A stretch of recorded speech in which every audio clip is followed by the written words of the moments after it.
IPS Mira Borwankar या मुंबईच्या joint commissioner होत्या 2004 ते 2007 या काळामध्ये। त्या काळातली ही गोष्ट आहे आणि ही गोष्ट त्यांनी स्वतःच त्यांच्या आत्मकथेत मॅडम कमिशनर नावाच्या पुस्तकात लिहिलेली आहे। त्यांच्या बऱ्याचशा इंटरव्ह्यूमध्ये देखील त्या या गोष्टीबद्दल बोललेल्या आहेत।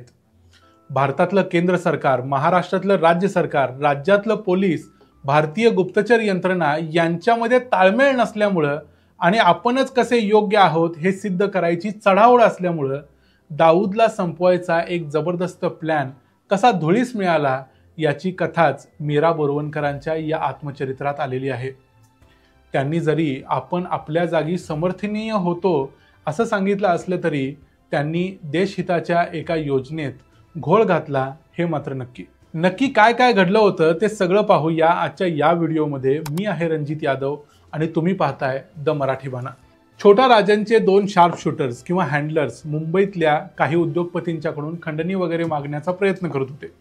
हे दोन शार्प शूटर्स होते विकी मल्होत्रा आणि फरीद तानाशा। या दोघांचे फोन मुंबई पोलीस ट्रेस करत होते, म्हणजे ऐकत होते।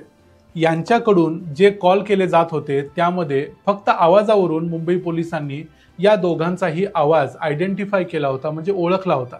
पण याशिवाय यांच्या फोनवरून एक तिसरा आवाज देखील कधी-कधी त्याच्याबरोबर ते बोलायचे। हा आवाज कुणाचा आहे मुंबई पोलिसांना लक्षात येत नव्हतं।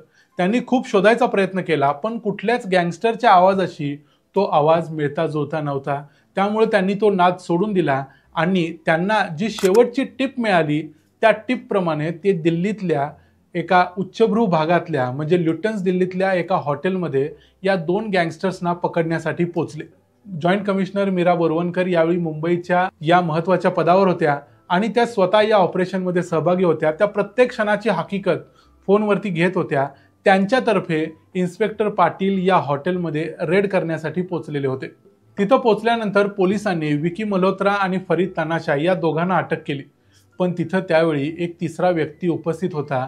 त्यानं मुंबई पोलिसांना सांगितलं की या दोघांनाही सोडून द्या। ही तिसरी व्यक्ती म्हणजे भारताचे आत्ताचे national security adviser Ajit Doval. पण यावेळेला अजित डोवाल एक सिक्रेट ऑपरेशनमध्ये होते आणि ते ऑपरेशन काय आहे ते मुंबई पोलिसांना ते सांगायला तयार नव्हते, कारण ते तसं सांगायचंच नव्हतं। दुसरी गोष्ट म्हणजे ते स्वतः 2005च्या जानेवारीमध्येच इंटेलिजन्स ब्युरोच्या प्रमुख पदावरून रिटायर झाले होते। त्यामुळे एकदा तुमचं पद गेलं की तुमचं नाव देखील जातं। अशा पद्धतीनं मुंबई पोलीस त्यांना जुमानायला तयार नव्हते। मुंबई पोलिसांनी मीरा बोरवणकरांना फोन लावून दिला। मीरा बोरवणकर स्वतः अजित डोवालांशी फोनवरती बोलल्या। अजित डोवालांनी सांगितलं की एका महत्त्वाच्या ऑपरेशनसाठी मी या दोघांना ट्रेनिंग द्यायचं काम करतोय आणि तुम्ही यांना अजिबात कैद करू नका। मीरा बोरवणकर ऐकायला तयार झाल्या नाही तेव्हा अजित डोवाल रागावले आणि म्हणाले I will teach your lesson, म्हणजे मी तुला धडा शिकवीन।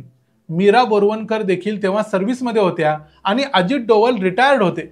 त्यामुळे मीरा बोरवणकर देखील त्याच गुरमीत अजित डोवालांना म्हणाल्या की मीही तुम्हाला धडा शिकवीन। अखेर होम मिनिस्ट्रीमध्ये IB मध्ये रॉच्या हेड ऑफिसमध्ये फोन केले गेले, दोन डिपार्टमेंटमध्ये संपर्क करण्यात आला, पण तोपर्यंत अशा प्रकारे गँगस्टर्सना मुंबई पोलिसांनी पकडले ही बातमी मीडियापर्यंत पोहोचली होती। त्यामुळे आता या दोन्ही गँगस्टर्सना सोडायचा प्रश्नच नव्हता। त्यामुळे अखेर मुंबई पोलिसांनी त्यांना अटक केली आणि अजित डोवालांचा जो प्लॅन होता, जे सिक्रेट मिशन होतं रॉचं, ते फसलं। तर इथं मुद्दा हा उपस्थित होतो की अजित डोवालांचा हा प्लॅन काय होता। तर जानेवारी 2005 मध्ये अजित डोवाल इंटेलिजन्स ब्युरोच्या प्रमुख पदावरून रिटायर झाले। तरी देखील आयुष्यभर अनेक मोहिमांमध्ये काम केलेल्या या माणसानं प्रत्यक्षात रिटायरमेंट घेतली नाही। ते रॉला आपल्या परीनं मदत करतच होते। दाऊद इब्राहिमची मुलगी माहरूक आणि पाकिस्तानचा क्रिकेटर जावेद मियांदाद याचा मुलगा, या दोघांचं मक्का इथं लग्न पार पडलं। या लग्नानंतर एक जंगी सेलिब्रेशन दुबईच्या ग्रँड हयात या हॉटेलमध्ये पार पडणार होतं। या रिसेप्शनसाठी अत्यंत महत्त्वाचे लोक आणि निवडक लोक त्या हॉटेलमध्ये पोहोचणार होते आणि या रिसेप्शनसाठी दाऊद इब्राहिम देखील दुबईला त्या हॉटेलमध्ये जाणार होता। हे भारताला पक्क माहिती होतं। रॉ किंवा भारताच्या एखाद्या पोलीस डिपार्टमेंटनं अशा प्रकारे हॉटेलमध्ये घुसून त्या दुबईच्या हॉटेलमध्ये एखादं पोलीस ऑपरेशन करावं तर तसं करता आलं नसतं। त्यामुळे सरकारच्या इज्जतीचा प्रश्न निर्माण झाला असता। म्हणून अजित डोवालांनी एक कल्पना लढवली की आपण काट्यानं काटा काढू। दाऊद इब्राहिम आणि छोटा राजन हे एकमेकांचे कट्टर दुश्मन होते. दोघेही एकमेकांचे खून के प्यासे होते. त्यामुळे छोटा राजनच्या टोळीतल्या लोकांना मदतीसाठी घेऊन त्यांनाच त्या हॉटेलपर्यंत व्यवस्थित भारत सरकारनंच पोचवायचं, दाऊद इब्राहिमला या दोघांनी तिथं जाऊन संपवायचं, असा प्लॅन अजित डोवालांनी आणि रॉनं केला होता. आणि हे एक अत्यंत सिक्रेट असं मिशन होतं. याची बातमी कुणालाही लागणं अतिशय धोक्याचं होतं, कारण त्यामुळं दाऊद सतर्क झाला असता. पण मुंबई पोलिसांनी या दोन गँगस्टर्सना अटक केल्यामुळं दाऊद इब्राहिमच्या हत्येचा भारताचा प्लॅन फसला. दाऊद इब्राहिम पाकिस्तानातून अजिबात बाहेर पडत नाही, पण या लग्नाच्या निमित्तानं तो दुबईला येत होता. भारताकडे एक अभूतपूर्व अशी संधी आली होती. ती संधी यानंतर कायमची गेली. त्यानंतर आज देखील दाऊद भारताला सापडलेला नाही. काही लोक असं म्हणतात की दाऊदच्याच लोकांनी मुंबई पोलिसांना छोटा राजनच्या त्या दोन गँगस्टर्सची टिप दिली आणि त्या टिपवरती मुंबई पोलीस इथं पोहोचले, असा आरोप मीरा बोरवणकरांच्यावर देखील केला जातो. हे जरी सत्य नसलं तरी ज्या दोन गँगस्टर्सना अटक झाली त्यांना देखील मुंबई पोलीस व्यवस्थित सांभाळू शकले नाहीत. त्यातल्या फरीद तनाशाची काही दिवसांनी जामिनावर सुटका झाली असता दाऊदच्या गुंडांनी त्याचा मुंबईतच येऊन खून केला. देशाच्या दृष्टीनं अत्यंत महत्त्वाच्या अशा एखाद्या ऑपरेशनमध्ये एका एजन्सीनं दुसऱ्या एजन्सीच्या पायात पाय घालून राष्ट्राच्या सुरक्षिततेच्या दृष्टीनं राष्ट्राचीच हानी करणं हे अत्यंत वाईट आहे. कुठलीही गोष्ट इगोवर न घेता राष्ट्राच्या दृष्टीनं ती महत्त्वाची आहे का याचा विचार व्हायला हवा. पण मीरा बोरवणकरांनी आपला इगो महत्त्वाचा समजला आणि अजित डोवालांना तुम्हाला धडा शिकवीन म्हणून त्या बोलायला कमी केलं नाही. समोरचा माणूस इंटेलिजन्स ब्युरोचा रिटायर्ड डायरेक्टर असताना अशा प्रकारचा ॲटिट्यूड नक्कीच चुकीचा आहे. मीरा बोरवणकर आपल्या इंटरव्ह्यूमध्ये आपल्या भूमिकेचं किंवा आपण जे केलं त्याचं अनेक प्रकारे समर्थन करत असल्या तरी त्यांनी केलेली चूक ही राष्ट्राला मारक ठरली, यात वादच नाही.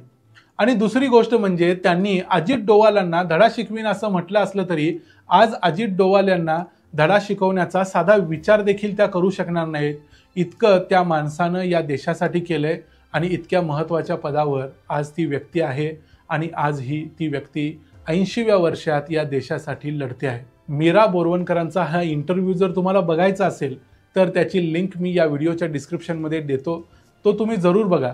पण तुम्हाला काय वाटतं ते आम्हाला जाणून घ्यायला आवडेल.